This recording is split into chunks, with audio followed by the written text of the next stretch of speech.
Today, there were 10,205 new cases of COVID-19 in the community. It brings the current 7-day rolling average to 13,218, while the average of cases this time last week was just over 16,100. The ministry also reported a further 9 COVID-related deaths, but worth noting they included people who had died over the past 3 days. There were 734 people in hospital across the country, with 25 in intensive care. It comes as Prime Minister Jacinda Ardern is set to announce potential changes to our traffic light settings. If a change were to be announced today, it's more likely to be parts of the country rather than all. Ardern said this morning it wasn't the right time to move to the orange setting in some parts of the country based on the health response, but the government had the ability to take different approaches in different parts of the country, for example in Auckland, where cases were declining.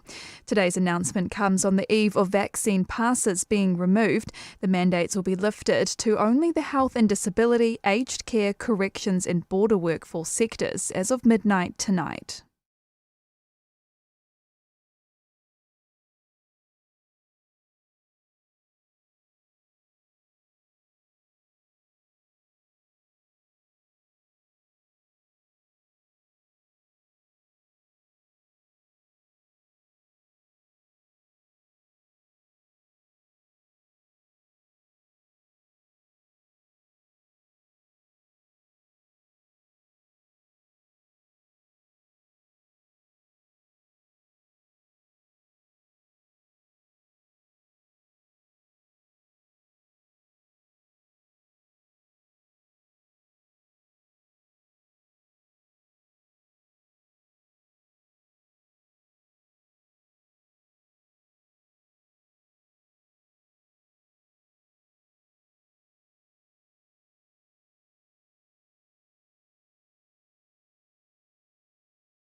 Kia ora koutou katoa, good afternoon. I'll begin with a comment on the reports of war crimes and crimes against humanity committed by Russia. The reports of Ukrainian civilians who had been killed, raped and severely wounded by Russian troops is beyond reprehensible. Russia must answer to the world for what they've done. It goes without saying that these atrocities are against international law. New Zealand, alongside other Rome Statute states parties, has already referred the situation to the International Criminal Court, and we continue to support prosecutors in their investigations into all international crimes committed in Ukraine. Russia will be held to account. New Zealand stands with our Ukrainian community who are in the process of bringing their loved ones here through the special Ukraine visa, for which 252 have now been granted. Cabinet considered further measures we can take to support Ukraine and which will send a strong message to Russia. We'll provide updates across the course of this week. Now to today's review of the traffic light settings. It's been nearly 2 weeks since we refined the COVID-19 protection framework to simplify requirements, provide greater freedoms and ensure the framework remains fit for purpose into the future. The country remained at red, where outdoor gathering limits were removed and indoor limits doubled to 200. Since then, the rolling average of cases has declined by 36%. 4 weeks ago, we were averaging around 20,000 cases a day, compared to today, where that average is just over 13,000. We have had some early data too on the movement of people that shows an uptick since mid-March in those visiting places of retail and recreation in Auckland, as well as an increase in the number of people returning to their places of work. During that time too, of course, we've seen the restrictions on outdoor gathering limits lifted, and we've seen some memorable sporting events make the most of that change. But while case numbers are dropping in some parts of the country, such as Auckland, Wellington and Tairāwhiti, others aren't yet in the same position. Hospitalisations have dropped in Auckland recently, but continue to plateau or increase in regions like Canterbury, Waikato and Northland. Hospitalisations are not expected to peak in some DHBs until mid to late April. Public health advice tells us now is not yet the time to ease the existing restrictions and drop down to orange. We're doing well, but we're still in a large Omicron outbreak in New Zealand. And while we're moving in the right direction, we're not out of the woods yet. And so for now, New Zealand will remain at red. The next review of the traffic light settings, though, will be on Thursday before Easter, the 14th of April. Till then, a reminder of what red means. There are no outdoor capacity limits. Indoor gathering limits are set at 200 people, and face masks are required in most indoor settings. I know there is an eagerness to move to orange, but we are still frankly amid an outbreak and there is still pressure across our hospital network. 98% of all COVID cases to date have occurred in the past 90 days, and with the wave moving down the country still, we need to be mindful of the pressure on healthcare nationally. We also need to help the system recover and be ready for the expected winter surge. To help our health workers at this point in the pandemic, I do have a request. Please get boosted. Unvaccinated and people who are not boosted make up a disproportionate number of people in our hospitals. More than 900,000 people are due their boosters today. Please get your booster as soon as you can. It will make a huge difference to our healthcare workers. While we remain at red, other COVID measures obviously lift. As of tonight, my vaccine pass is no longer required, but it remains an option for those venues or events who may choose to use them. Government vaccine mandates for all sectors except healthcare workers, prison staff and border workers are also no longer required. Businesses can keep using both if they wish. That's their choice now. Briefly, to the week ahead before I bring up Dr. Bloomfield. I'm in the House tomorrow, and in the evening I have a call with the new German Chancellor.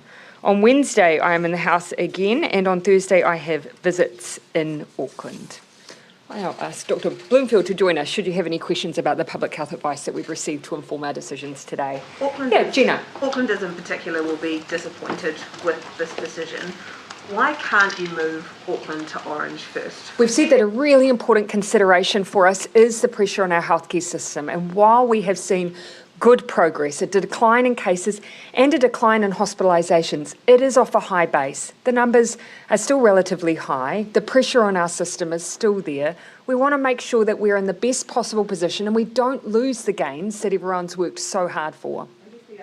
Aucklanders was that when the outbreak was only confined to Auckland, the rest of us didn't have to support their health system with all of the national resources, so why should it go the other way around? Look, and we've always said that there is the possibility of moving regions to different levels at different times. So, and that possibility still remains for Auckland.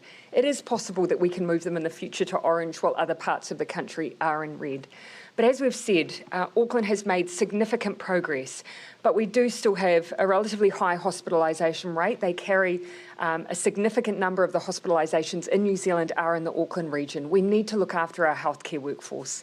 So just a small visual aid. So this is the northern region occupied hospital beds.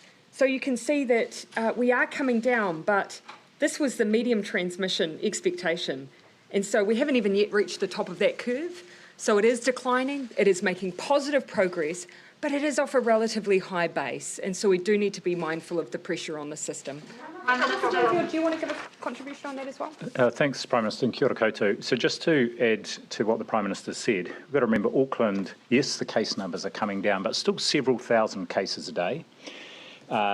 Nearly half the national hospital admissions are in Auckland, 351 today across the Auckland Metro hospitals. And as the graph that the PM just showed indicates, that peak was as high as might have been modelled and is prolonged. So there's quite a long tail of people in hospital. And that means, Auckland is, yes, it has come down off the peak of its Omicron wave, but it's not out of the woods yet. And likewise, it is part of a national network of hospitals as well. Auckland Hospital is the only quaternary, very specialised service for the entire country, and it's very important that we maintain the protections that we need to for the Auckland hospital system as well. Cabinet has brought forward the review period so that we will have that public health assessment again in the week prior to both Easter and the school holidays to make sure that we are looking in real time at the progress that we're making. Yeah. Told people that you told New Zealanders if we get over the peak, you will bring down those restrictions. Why are you not following through? We absolutely are. You'll see, remember that the main criteria that we set out for moving through the settings was the pressure on the health system. That's what we've assessed today. And we still have, again, roughly half of the country's hospitalisations being carried in the Auckland region. So we're making great progress, but we're not out of the woods yet. And we don't want to be in a position where we move too quickly and lose so much of the progress that's being made. We're getting 13,000 cases a day at the moment. What do we need to get down to by Thursday? It's less about the case numbers and more about the hospitalisations. And whilst those case numbers are coming down, there is, and has always been with COVID, a lag between the decline in those case numbers and the decline you then see in what's happening with our hospitalisations. So it will really be the pressure on the health system. Keep in mind, one of the additional pressures in the system is that healthcare workers themselves and their families are being affected by COVID, and that can cause extra pressure through staff absences. So the more that you come off the side of that peak, overall creates a room in our system to manage much more adequately with the pressure from COVID and everything else they deal with day to day. Prime Minister. How much of a Jane and Barry. How much of a problem are schools, and why would you... A problem? Just transmission within the schools. Yep. And why, given that they do seem to be one place where it can be spread and then taken back to families, would you take mask requirements away under orange? Why wouldn't you just keep that in place? So the advice that I've always, actually, I'll hand over to Dr. Bloomfield, but the advice that we've always received from our experts, particularly paediatric experts like Dr. Jen Russell, has been that schools actually just reflect the transmission that's happening within communities. And so they've been very clear that, yes, there are measures to try and reduce down those pressures, but actually mask use in schools is a very difficult ask for young people. We've used it in those high-risk situations, but actually, as you see the pressure come off the health system, the view was that actually one of the harder places to maintain it has been the schooling environment, and that was one area to try and ease it. But, Dr. Bloomfield. Well, just to add that, of course, mask use by adults in indoor environments, including schools and other education institutions, remains part of the CPF framework in both red and orange, and that is a really critical aspect of the overall public health and population protection, including for children. School holidays factor any? Was that factored at all into the Thursday review that gives a bit of a break while schools are on holiday? Is that factored at all? So one of the things we wanted to consider was just given that we've made the decision to stay where we are, that there would be some value to just adding in another review period before that Easter period and before that holiday period. Because we are aware of the impact of these settings, particularly on those who provide entertainment and recreation services. So if we're of the view that we can move safely beforehand, we should give ourselves the opportunity to do that if it is possible. Prime Minister, Yeah, Barry. Isn't this an impossible situation for people like event planners? When are you going to be able to give them an indication of how they can plan for the future? Yeah, it is incredibly difficult for sectors who are particularly reliant on indoor events for over 200. And so one of the major changes that will obviously make a difference for some in the sector is the fact that regardless of what setting we're in now, outdoor events can continue. And regardless of size. So that will have been a major change for some, but not all. For others, we do have support through the Ministry of Arts, Culture and Heritage and through MB for events that are scheduled and planned and tickets are being sold, that if that happens early on and then we have a framework change that means that it's affected, that there's a support mechanism in there for them. But I absolutely acknowledge of all the sectors, they're the ones that really are bearing the brunt. Restaurateurs, it's great difficulty for them as well. Well, there you'll see that, and certainly the feedback I've had is that many, for those who are larger, the increase to 200 indoors and, of course, limitless outdoors has, for those larger venues, made a difference. The issue where they express that there might still be some capacity constraint is the seated and separated. However, at the same time, we want patrons, we want customers to be confident to go out, even if there are cases in the community. And one of the ways we can do that is by people knowing that when they do go out, there are measures in place to keep them safe. So that's the balance we have to strike. The low Māori vaccination rates are now showing up in the hospitalisations. So what's the response there?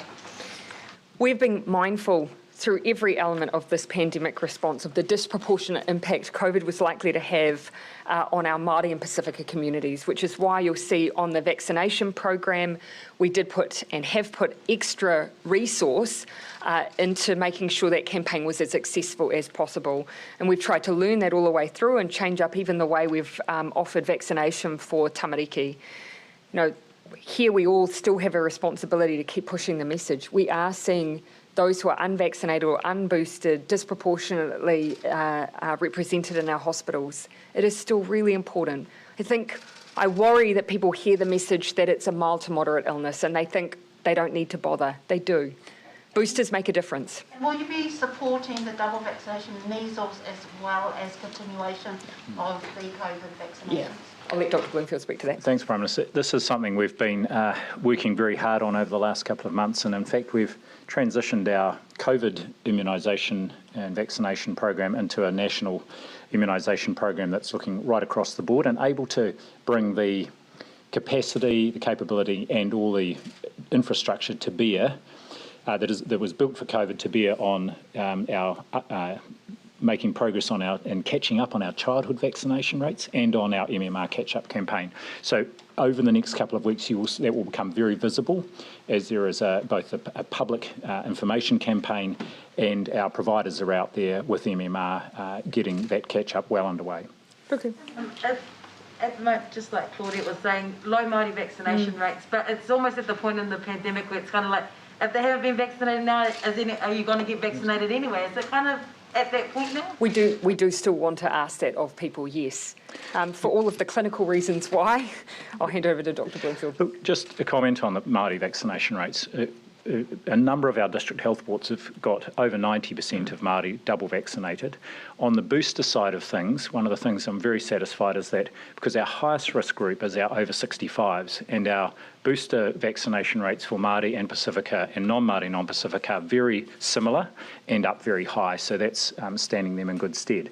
It's the age groups, the younger age groups, where there's still work to do, and as the Prime Minister said, there is every reason why they should have that booster vaccination, if for no other reason than to help protect tamariki and kaumātua and kuia. And there's extra evidence also suggesting that even if you've had an experience of COVID, that actually having the vaccination still has additional benefit. So, Prime Minister, I remember you saying that you were challenged by Māori leaders saying, what are you going to do for those whānau who still decide to be that they can still participate in society? What does that look like now in this environment to make sure that everyone is still safe regardless of vaccination statuses? Well, ultimately, it's what the CPF framework is still all about.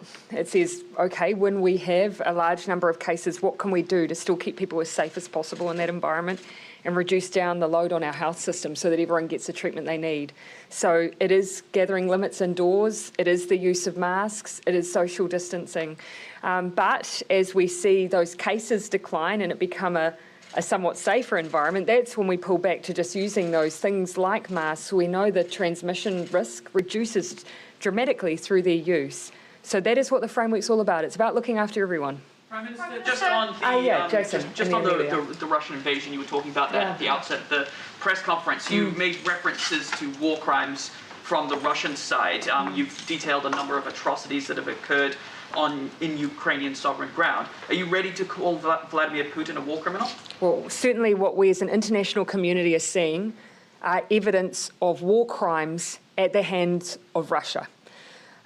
When it comes to then going through the process of determining that is indeed what has occurred based on the evidence we've seen, that is something that we are supporting a formal process around. So, you know, ultimately it is for the International Criminal Court to make that determination, but the evidence is there and New Zealand is supporting the prosecutors in gathering that evidence and making sure that Russia is held to account. We've seen people like Joe Biden come out and a number of other people in the international community and just say Vladimir Putin is a war criminal. Are you not willing to add yours to your voice to that chorus? I'm not willing for you to assume that I'm not. There is the evidence here that war crimes have been committed by Russia.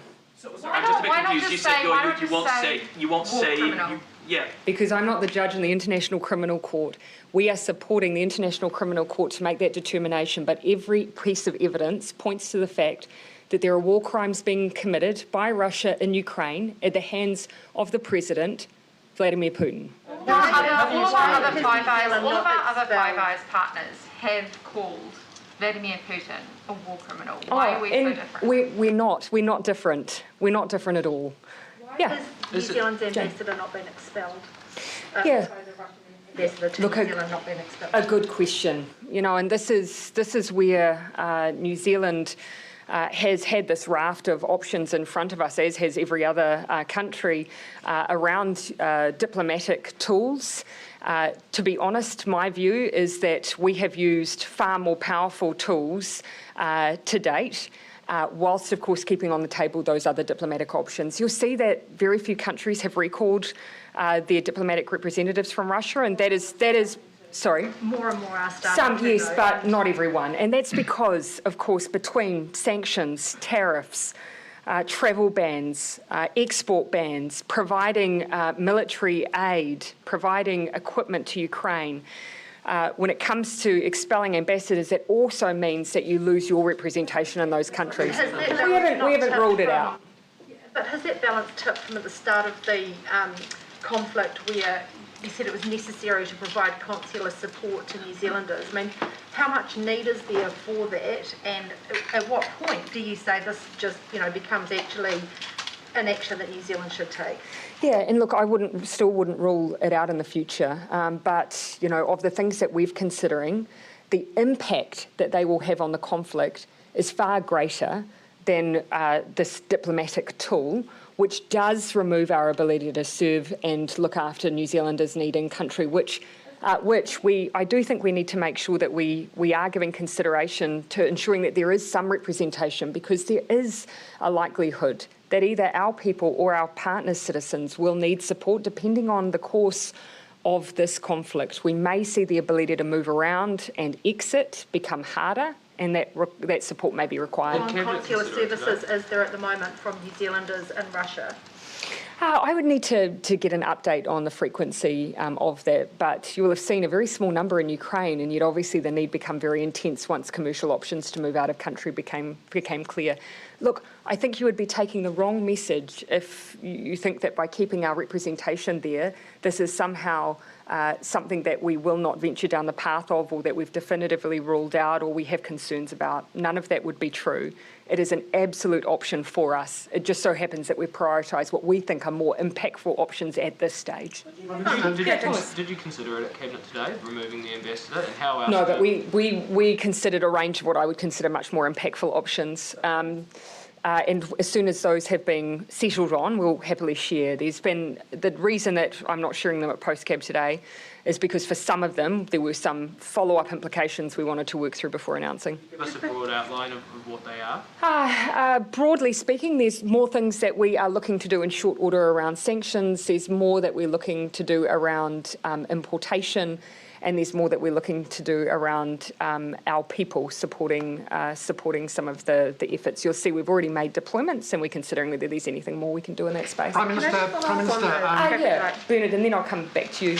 Prime Minister, would New Zealand consider sending lethal military aid, or have New Zealand troops in Ukraine? Yeah, I think to a certain degree that there's a bit of an artificial distinction going on between some of these forms of support. What we're looking for is what's the biggest and most important contribution New Zealand can currently make across all of the needs that Ukraine has currently. And that's the lens that Cabinet's considering from. What can New Zealand do to make a material difference in supporting Ukraine right now? And so, look, that's something that Cabinet's considered every time that we've met since this conflict began, and you'll see with our future decisions that has been top of mind for us. Does that mean that we don't have much lethal aid that one?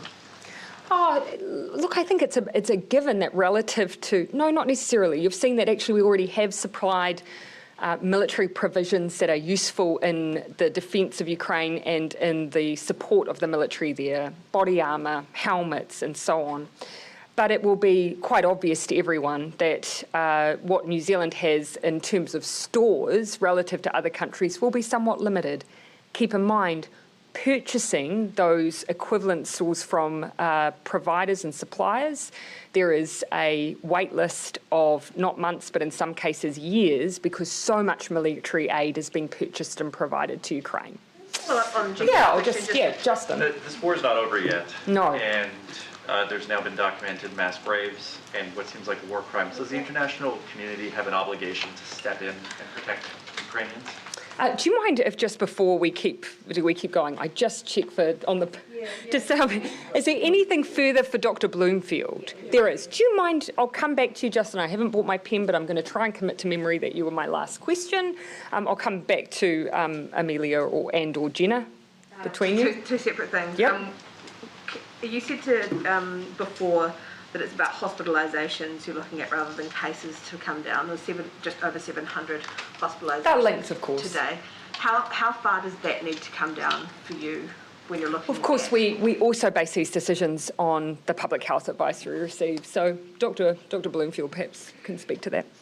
Well, we won't be looking so much as at a number, and it's been a fairly common theme over the last couple of years, but the trend and where the weight of that burden is falling. I should say that only around 1% of cases end up in hospital. So we've also got to remember that whilst most people are managing at home, there's also quite a number of people who are being cared for in the community by our general practices, Māori and Pacific providers. And so we also are taking into account the workload for them, and as the Prime Minister said, in some cases when they have quite a number of their own staff members also affected by COVID. Michael Baker is calling for us to adopt some kind of minimum ventilation standards, similar to how we treat water or food safety. Is that something the Ministry of Health would consider in light of what we've learned from COVID?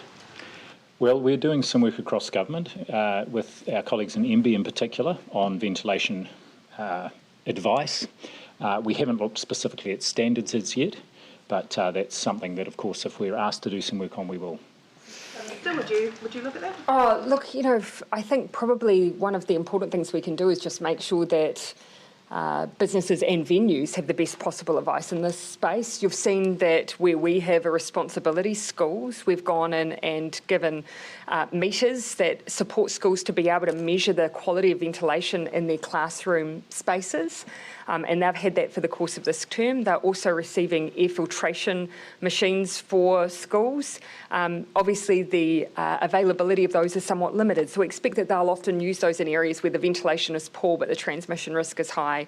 So there is definitely more we can do in this space, and if I'd ask for anything, it would be for businesses and venues to not just think about the role that testing can provide. Testing doesn't stop you getting COVID. Do have a look at the ventilation in the spaces, think about natural ventilation, all things that can make people come out and feel more confident to enjoy your space. Amelia, and then we'll come back. Dr. Clingfield, documents from Auckland Regional Public Health show early in this Omicron outbreak, with just 14 new daily cases, Public Health struggled with the lack of staff for contact tracing. Does that concern you? Well, I don't know exactly what the document is, but it doesn't concern me because one of the things we've built over the last 2 years is actually a national capacity centrally to be able to do contact tracing, and that allows us to use public health units around the country, as well as a number of providers that we contract with directly from the centre. And I would say that as you saw that Omicron outbreak continue, we were following up hundreds and then thousands of people a day, and actually at the moment most of that capacity has been brought to bear to follow up cases to make sure they're getting the healthcare and other support they need, and that's in the order of 2,000 to 3,000 people a day that they are following up. And 2 years into this pandemic, why are we still seeing such stresses on the system, and why say we have a gold standard system when we clearly don't? Because our results still speak for themselves. This pandemic's been going for 2 years, and New Zealand still stands amongst the best in the OECD in terms of our experience with this pandemic. No country has got away without being impacted by COVID, but New Zealand, the impact on us has been less than most countries that we compare ourselves to. Given the long tail of the hospitalisations, I mean, how much better will the situation feasibly be in basically a week and 3 days? Yeah, and won't necessarily just be, well actually, oh sorry, I'll let you finish. Second to that, I mean, do you have any actual sense of how much how much more the virus will spread if we move to orange, and how that might affect hospitalisations? Perhaps on the last point, and then maybe I'll come back on the first. Yes, well, it's difficult to model exactly what might happen with changes in the settings. But what I would say is that the people that provided the advice to me and that I passed through to the government around remaining in the red setting are the same people who looked at the red setting 2 or 3 weeks ago and said, actually, we think it's safe from a public health perspective to loosen the settings, and hence the lift of a limit on outdoor venues and an increase from 100 to 200 on indoor venues. So they take it very seriously and look at a range of different information, and they'll be doing the same again early next week, so we can inform that further decision or consideration on Thursday. And the things that can happen in the space of a week. So keeping in mind that one of our considerations is the broad impact of COVID on our hospital network. So it's, yes, what's happening with hospitalisations, but also our ability to manage those hospitalisations. If you have a staffing workforce that is still personally being hit and bearing the brunt of COVID themselves, then that also materially impacts the hospital network. And I do think quite a bit can change in the course of a week when you look at some of the experience here. Are you feeling positive that the shift might come before the school holidays then? Is that something we wouldn't be reviewing it if we didn't think it was possible. Something you want to achieve though? I want New Zealand to be living as normal a life as possible right now. So of course I think we all want to continue with the progress that we've already made. But we also want to do it safely. We also want to do it without risking the gains that we've made. We have seen some countries where perhaps they've moved too quickly and seen the impacts of that. So we want to move carefully. We wouldn't put in that review period unless we thought it was possible to move, but we won't predetermine what we see. For Dr. Bloomfield, are you surprised at the number of children who have ended up in hospital with COVID? Not so much surprised, but this is a large outbreak. You know, in any one day, even now, even with our 7-day isolation definition, there's around 100,000 active cases. And yes, and quite a number of those, some of the highest rates we've had have been in our younger people, including children.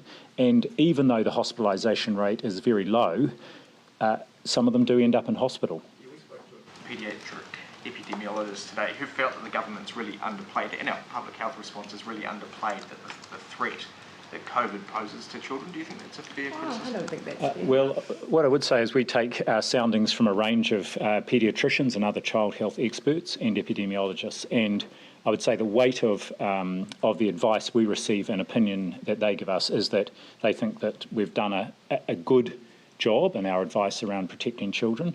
We were one of the first out of the blocks with advice around and moving on vaccinating 5 to 11-year-olds, also vaccinating 12 to 18-year-olds, even before the application had come in from Pfizer to extend it down to 12. So, look, I think we've constantly had children at the forefront of our response right from the start of the pandemic. Yeah, and I think for children, young children in particular, for those under ones, any parent is always concerned when a small child has illness or fever, and you see our hospital and health system respond to that as well.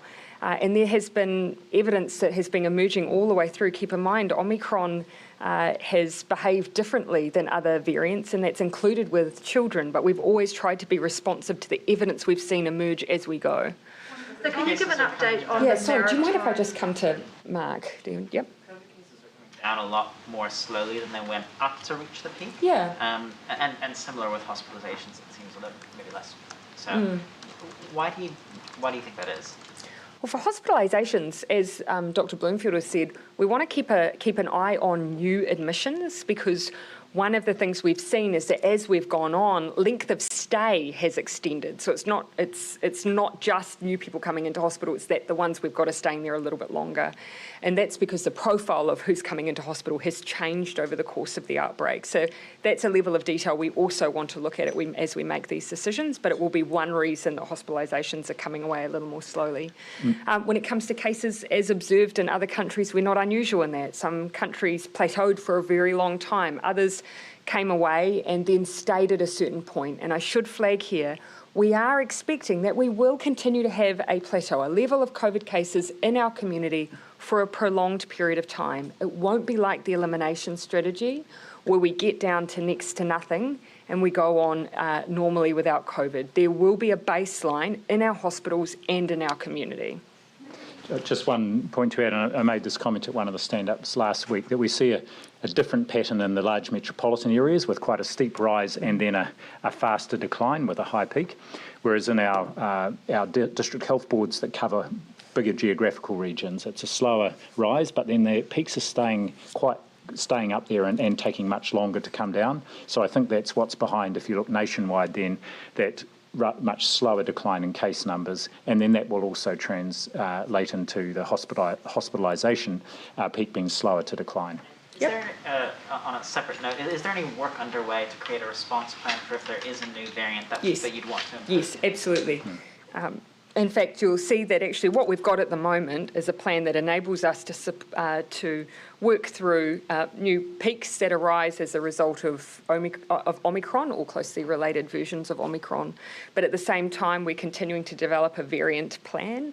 It does need to manage scenarios that are wide-ranging, everything from a variant that still responds well to vaccine to one that doesn't. So yes, variants very much a part of our planning work. Is that something that you released, like the resurgence plan from 2020 was released, and you know? Yeah, in my mind, we have always, as a country, benefited from knowing in advance how we'll respond to different scenarios. So yes, that is something that we would want to make sure people were publicly aware of. Keep in mind, though, we've got a range of tools that we've all kept in the wings should we need them in the future. Vaccine passes, vaccine mandates, the alert level system, versions of the CPF, and we've always said there are things that wait in the wings should we need them. Yes, sorry, Jane, yes, the maritime work, we have not yet received that advice. As soon as we have and there's something to say, we will respond. Is it under consideration though? I mean, aviation, well, Once we've received advice on the maritime border and we have something to say on it, we will. Particular issues, are there any particular issues of why it hasn't been sorted now? It is fair to say that there are greater complications with the maritime border than they are with the than dealing with the airspace or the air border, as it were. So yeah, it is more difficult, particularly given at the maritime border we are dealing with a range of different scenarios, such as vessels, large-scale vessels carrying large numbers of people. The porous nature of the maritime border as opposed to coming through airports or specific ports of entry. Yes, yeah, but we want to make sure that we're equitable in our response and we're trying to move in a way that matches the changes we've made at the air border. Michael. Just then on John. The daily hospital admissions, do you have any information about how that's tracking? Obviously we get the big number of people in hospital, but those new daily admissions. Yes, so I do for the Auckland region in particular, and whilst their total number of hospitalisations has stayed up quite high, the number of new admissions each day has dropped and almost following a perfect bell curve, but still around perhaps 20 to 30 new admissions per day for each district health board across the region. So there are still people being admitted every day. The other comment I would make is that the test positivity rate across all the Auckland hospitals is down to around 10%, and you might recall that in Middlemore, I think it peaked out at around 30%. So it's declining across all those Auckland hospitals but there's still 10% of people turning up at hospital, either symptomatic or for another reason, who are testing positive. Do you have any models that would show what a move to orange would do to those daily admission rates? Not at this point, no. No, and difficult to model, but keeping in mind that's one of the reasons we wait until we're feeling confident about the impact on the health system. Yeah, what you mentioned, Prime Minister, about sending supplies and support for Ukraine, some of the difficulties around that. Is the Defence Force overstretched at the moment? We heard about the pressures they were facing during the convoy protest when so many personnel were tied up in MIQ and international relief. I mean, how stretched is the Defence Force at the moment? That's not an issue at all. Yeah. I mean, as I said, we want to make sure that the contribution we're making is meaningful and impactful, and that means actually using often people who have specialist skills. And so, no, that's not been presented as an issue. Those defence analysts, where are they now? Have they arrived in Europe yet? My understanding is that they were able to depart last week, so I couldn't tell you where they've made their way to, but certainly they moved very quickly after Cabinet made its decision. So have you settled on a date for the Tauranga by-election yet? No, not yet. I received some advice over the weekend. I had one outstanding question, but I am looking to make that announcement this week in very short order. Prime Minister, on COVID-19 support payments, the last 6 weeks ends today. Did you consider, given that the red settings go on till at least next Thursday, extending the COVID support payment? And one of the reasons why is, of course, it wasn't just an issue of the restrictions, which you'll see have materially changed with an increase in indoor gathering limits and the lifting of all restrictions on outdoor gatherings. But it was also about the fact that COVID was having an impact on people's movements, whether or not they were coming in for work, whether or not they were visiting retailers, hospitality and others. We are starting to see a change in people's behaviour as people become more confident. I'm concerned, though, there's been a complete collapse in consumer confidence in the last two months, which retailers are saying is due to Omicron and wider issues. Surely removing removing the red settings would do a lot to help that consumer confidence and consumer spending. Yeah, well, interestingly, the flip side, we know that people's confidence is also based on whether or not they feel like it's safe. And so we have to make sure that we're creating an environment where people feel safe to go out. And in some cases, the settings actually encourage people to believe that because there are extra protections in place, they feel safer going out and engaging in hospitality and so on. And you'll have heard some people are actually raising that, that issue publicly too. But I also reflect on the data. Since mid-March, we've seen an uptick in those visiting places of retail and recreation. So we're now at about 9% below 2019 levels. So we are starting to see that change. Yeah, so I'll start to call. Is there anything further on COVID? Ventilation? Yes. Thank you. Yeah. So ventilation was identified as an issue in MIQ sort of more than a year ago, and there was an entire team pulled together to review all of the ventilation in MIQs. And why not piggyback that advice, and why is it taking so long for that advice for MIQ to then be translated into sort of the private sector? Yeah, so look, that was a very specific review of ventilation for those facilities to try and reduce down to zero the COVID cases that we might get in facility. And so that was very specific to the way that individual rooms were ventilated, where the common spaces ventilated to. And so that really was something that was very useful for us for those MIQ facilities. Different again to then extrapolate out and say, generally, for all venues, what are the general ventilation guidelines? But actually, there are some common features that people can think about now. If you're travelling in an Uber, drop down the windows in the Uber. That can create an airflow that makes a massive difference to the likelihood of you getting COVID in that environment. And the same holds for other spaces. Do you want to issue some general ventilation guidelines? I don't feel I can offer advice, but what I can say is that there is work underway, and the guidance, there is already guidance out there for businesses.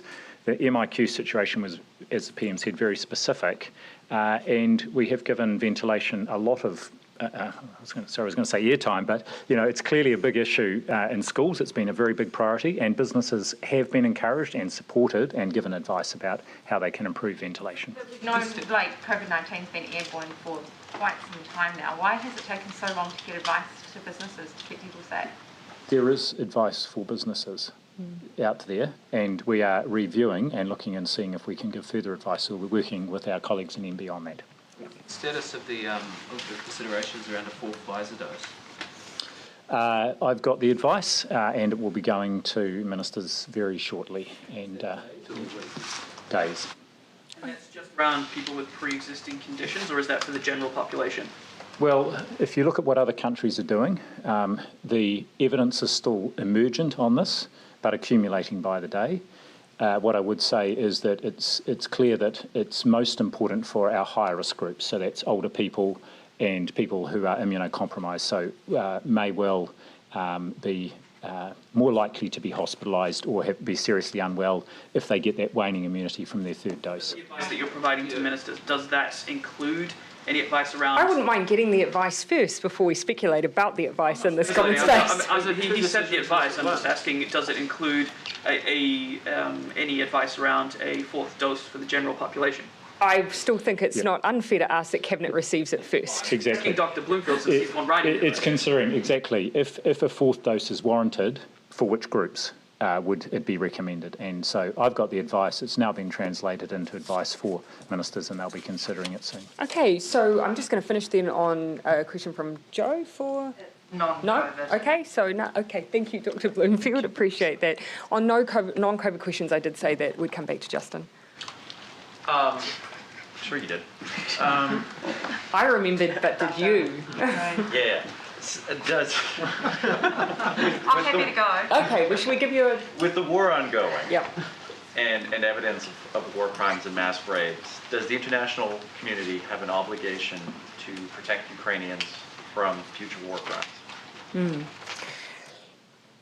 Ultimately, there is clearly an obligation that the international community feels and has responded to in supporting Ukraine in its own self-defence and ensuring its own territorial integrity is maintained.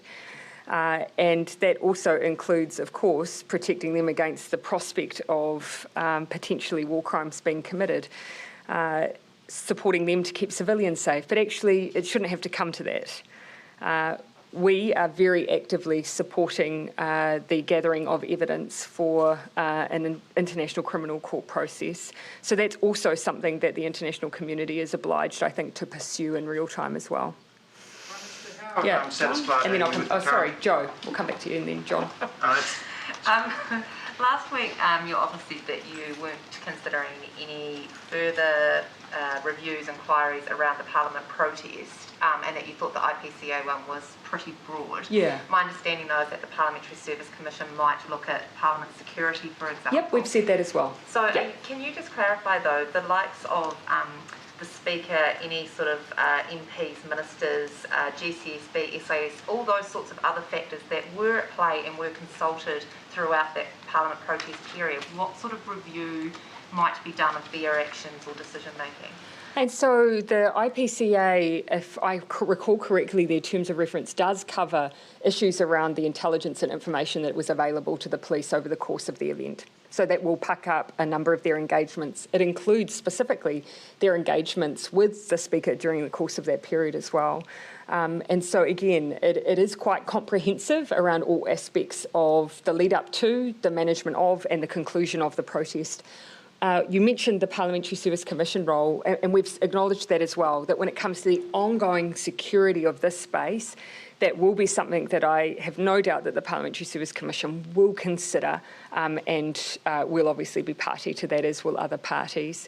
I just check too whether there was any further developments with the co-governance work in Cabinet today. Have you had any further conversations around that? What specifically is the co-governance work? Sorry, around the UNDRIP. Oh, okay. I wouldn't necessarily frame the work program around fulfilling the UN Declaration on the and the rights of Indigenous people just solely in that way. No, we delayed consideration because of Minister Jackson's loss in his family. So he attended a tangi last week and was unable to be present. I don't mean to correct you, Joe. It's just co-governance, I feel like, is becoming an increasingly politicised term. Weeks has been referred to as the Māori thing and situation. No, that's a fair and, as I say, increasingly politicised terms. Okay, so John. What do you think the Ukraine invasion says about the UN Security Council's fitness for purpose? It's got 5 permanent members. One of them has launched this war of aggression. I mean, what efforts to reform the Security Council would New Zealand support? Yeah, and we have been supportive, and this is not a new issue, and that's why New Zealand has been supportive of a program of reform for the UN, and that's been going on for years. You'll recall it was even a platform of the Right Honourable Helen Clark at the time that she was campaigning for a senior role within the UN. So New Zealand has been party to that. We've been supportive of the reform program that's been set up to date, but we have been very consistent around veto rights at the Security Council. Increasingly, though, you're seeing us create our own framework to deal with scenarios where there has been an inadequate response. The fact that we have moved on a sanctions regime for Russia, and now we're looking to create a broader framework that enables us in the future, should we have to again, that we're able to apply a consistent approach if we do find ourselves in this scenario. Okay, I'll look to finish off. Sorry. Rates are rising pretty quickly. They're much higher now than they were expected to be last year when you unveiled your housing reforms. Are you concerned that investors are going to pass on those increased interest costs to renters because they can no longer deduct them? So, you know, look at those at that time. We didn't necessarily make those decisions solely on the basis that we believed that we would have what are considered historically low interest rates for a permanent period. It was a structural change that we believed the New Zealand system required generally. And so that was the basis on which we made it. Investors are still making up a reasonable proportion of the market. What we want to do is incentivise them towards new builds, and that's what all of those changes are designed to do. Just to follow up, Janae, last one. There was a recognition at the time, though, that the low interest rate environment provided perhaps a good opportunity to ease the rule change in, you know, because it wouldn't come in and hit investors super hard straight up, but now we are seeing those interest rates rise. Yeah, but back to, and at this point, you know, comparable to 2017 levels, they have been historically low. And at the same time, we are also staging the reforms, the reform program in as well. I think the question is, do we believe that generally these are changes that will be beneficial to New Zealand's housing market in the future? Yes. And so that's the basis on which those changes are being made. Thanks, everyone.